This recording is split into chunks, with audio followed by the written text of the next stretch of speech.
dan bercerita. Find us and share your perspective. Halo teman-teman, Assalamualaikum warahmatullahi wabarakatuh. Selamat pagi, siang, sore, malam buat teman-teman podcast bercerita yang lagi nonton video ini. Kembali lagi bersama aku, Nafilia Ai Putri. Hari ini kita bakal bahas topik yang seru dan juga berbobot. Tapi tentunya aku nggak sendiri. Aku ada teman-teman aku yang kece banget ini. Mungkin bisa perkenalkan diri? Halo semuanya, perkenalkan nama aku Iza Tulia Zida, aku bisa dipanggil Iza. Halo, selamat malam semua. Halo semuanya, kenalin aku Nirbita Soekarmawardi. Kalian bisa panggil aku Bita. Halo Bita. Oke, gimana nih kabar kalian mendekati UAS? Masih sehat atau... Alhamdulillah baik ya, apalagi sekarang udah mendekati UAS. Kita harus pinter-pinter buat jaga kesehatan, baik itu fisik ataupun mental, biar kedepannya pun masih tetap baik. Kalau Iza gimana nih?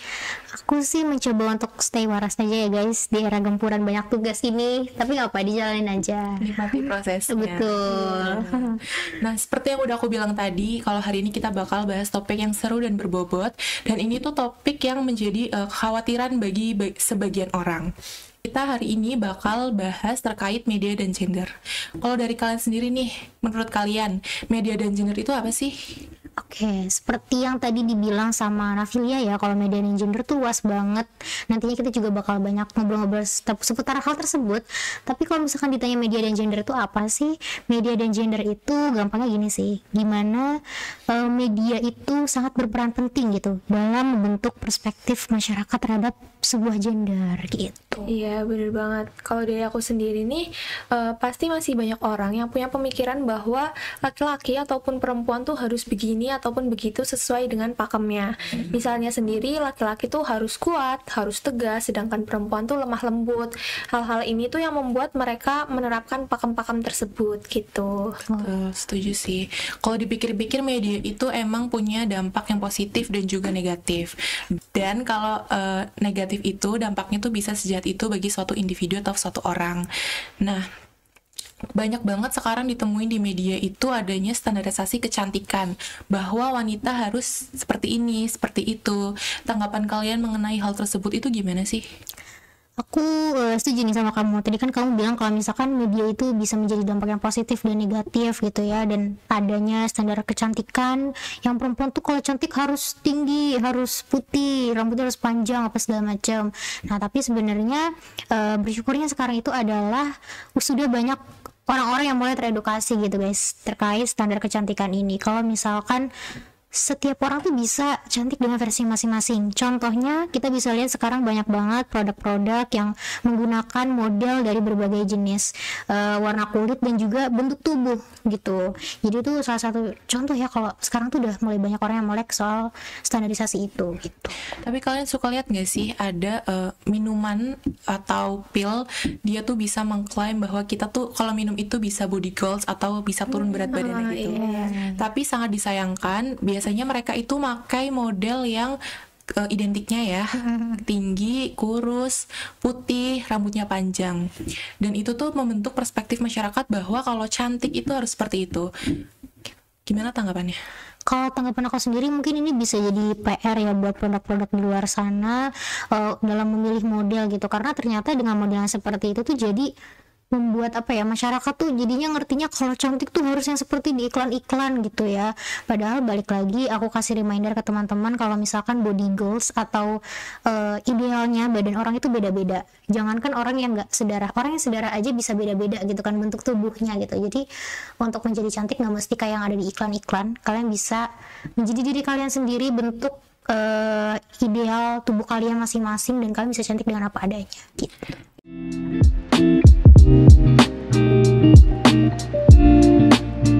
Ya, aku setuju banget apa yang dikatain Iza, bahwa balik lagi ke standar tiap orang ya, karena tiap orang tentunya punya standar yang berbeda-beda.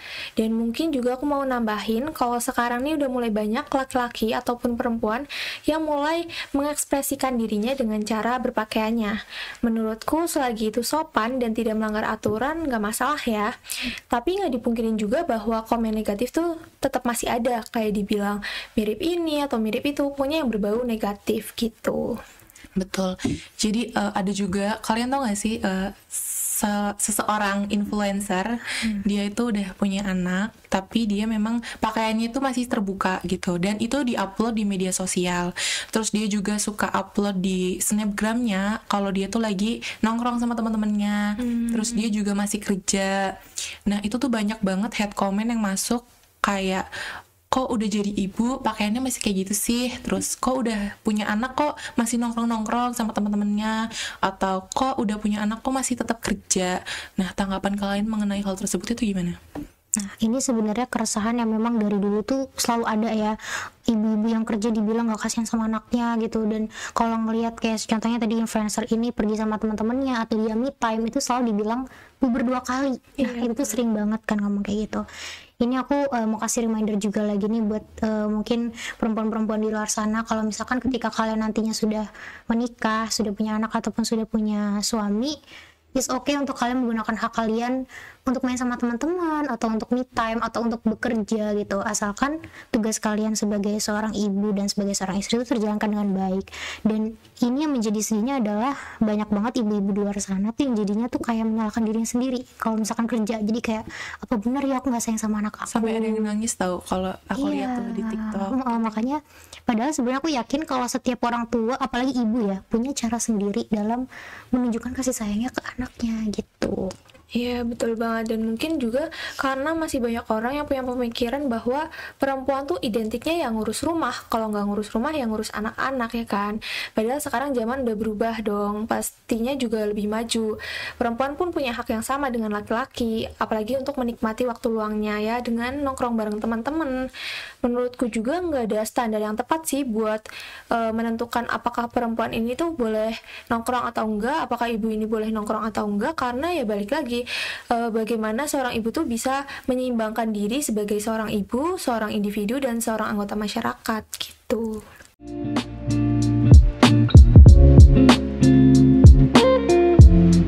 Nah, reminder juga buat teman-teman nih yang lagi nonton, kita tidak memaksakan pendapat kita ke teman-teman semua. Iya, teman-teman gak harus setuju sama pendapat kita, balik lagi ke pilihan masing-masing lah. Kalau misalkan memang fokusnya mau merawat anak aja ya silakan, tapi ketika memang misal mau sambil kerja atau sambil nongkrong sama teman-teman aja juga silakan.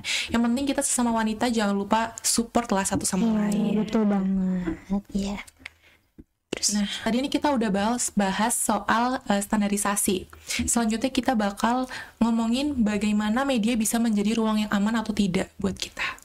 Oke, kalau misalkan ditanya bisa atau enggak, itu sebenarnya bisa. Tapi kalau ditanya sekarang sudah atau belum, itu belum. Karena kita balik lagi ya, masih banyak banget kita temui contoh-contoh pelecehan seksual di media sosial gitu loh, entah itu di Instagram, TikTok, YouTube, dan lain sebagainya. Karena kemarin aku baru lihat juga salah satu contoh di salah satu channel YouTube tuh ada salah satu talentnya mereka yang kena komentar pelecehan seksual. Padahal kalau misalkan mau dilihat dari isi kontennya, dari pakaian si mbaknya ini, itu aman-aman aja.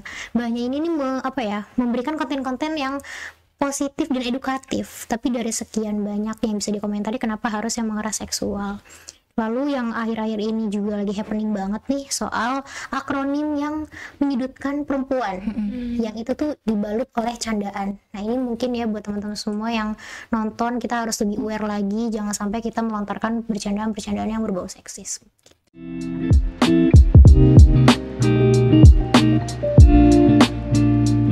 Iya bener banget, bahkan nih dari Komnas Perempuan pun mengatakan bahwa kejahatan yang menjadikan perempuan sebagai korban nih selalu berkaitan dengan tubuh, salah satunya yaitu objek pornografi.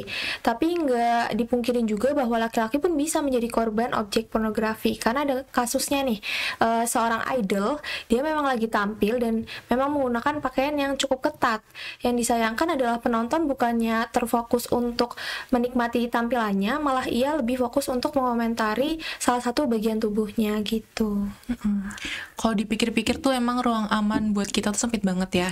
Di dunia real life juga kita ada hal-hal yang bikin kita gak nyaman. Apalagi di medsos sekarang udah ada adanya stereotip, penilaian terhadap suatu gender, terus standarisasi, sampai adanya pelecehan di media. Nah, menurut kalian teman-teman yang nonton ini harus gimana sih? Kalau menurut aku sendiri ini yang pertama sih harus meningkatkan kesadaran aja ya. Karena kita semua tahu dong kalau bermedia itu kan kita punya kebebasan ya. Kita mau mengunggah foto, mau membagikan, mau mengomentari itu bebas. Tapi bukan berarti kebebasan itu tuh membutakan kalian gitu loh. Jadi seenaknya komen atau nge-share sesuatu yang bersifat seksual misalkan seperti itu gitu loh. Jadi saling meningkatkan kesadaran aja, saling menghargai satu sama lain dan menciptakan lingkungan media yang positif untuk semuanya gitu. Iya bener banget, aku setuju banget apa yang dikatain Iza bahwa media itu emang bisa se-powerful itu ya, apalagi untuk mental seseorang. Nah karena tadi kita juga membahas tentang permasalahan gender nih, mulai sekarang ayo kita perbaiki mindset kita bahwa zaman tuh udah berubah.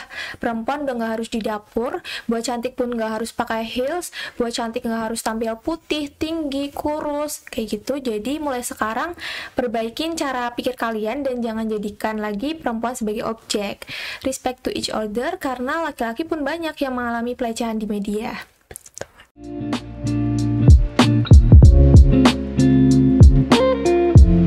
Oke, wah, narasumber kita keren banget hari ini. Dan aku mau makasih banget buat Iza dan Bita yang udah hadir pada siang hari ini. Dan teman-teman yang udah nonton, aku harap kalian bisa mulai mempraktikkan atau menerapkan hal-hal yang baik agar tercipta ruang media yang aman dan sehat. Kita punya tagline. Kalian mau tau gak tagline-nya apa? Apa tuh kira-kira tagline-nya? Bisa contohkan dulu mungkin. Jadi tagline-nya adalah Find us and share your perspective. Tapi ada gerakannya. Gimana? Gerakannya deh, find us and share your perspective. Oke. Bisa langsung aja kali ya bareng-bareng nih kita. Oke. Guys. Teman bercerita, Find us and share your perspective. Aku Nafilia. Aku Iza. Aku Bita. Kita pamit undur diri. Bye bye.